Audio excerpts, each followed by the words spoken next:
শীতের সঙ্গে সঙ্গেই আসে কমলালেবু। কমলালেবুতে থাকে ভিটামিন সি। একজন মানুষের প্রতিদিন যে পরিমাণে ভিটামিন সি এর প্রয়োজন তা থাকে কমলালেবুতে।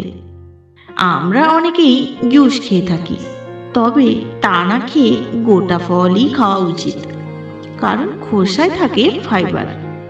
ফাইবার আমাদের হজম শক্তি বাড়ায় এবং কনস্টিপেশনে খুবই লাভজনক।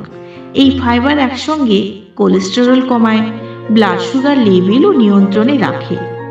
ভিটামিন সি আমাদের শরীরে কোষ তৈরি করতে সাহায্য করে, যা শরীরের রোগ প্রতিরোধের ক্ষমতা বাড়ায়।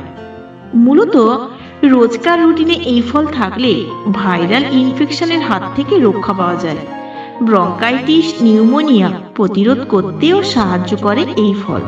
অ্যান্টিঅক্সিডেন্ট থাকার দরুন এই ফল খেলে ত্বক